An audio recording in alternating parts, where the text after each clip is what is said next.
Mr. President, I crave your indulgence in allowing us to look a little ways, I won't dwell, but allow us to start where this began. I rise to applaud the government in bringing this Public Procurement Act to Parliament. It has been a long time in coming, and I have been concerned about the degree of inefficiencies along the way. I am particularly proud that in this Act, the government has singled out national development projects for priority attention, not to be caught in the red tape that procurement procedures can lead to. That's from the Prime Minister's speech you're quoting? No, President. I will get there shortly. Starting at the beginning.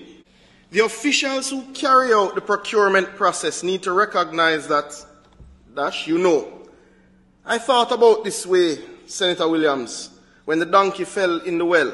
I wonder if we had to go through a procurement process. No wonder Jesus had to ask about the Sabbath for a man, or man for the Sabbath. And that's what struck me. The desire is not to get the job done, but to make the end be the procurement process. And I am not knocking the need to avoid corruption. I am knocking the need to avoid inefficiency.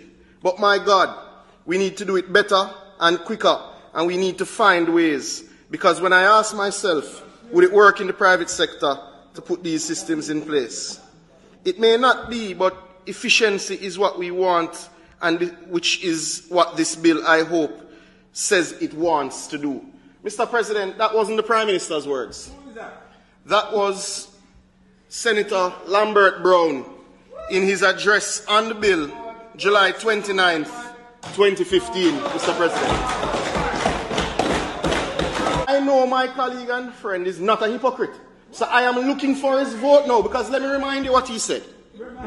He said, I am particularly proud that in this Act, the government has singled out national development projects for priority attention, not to be caught in the red tape that procurement procedures can lead to.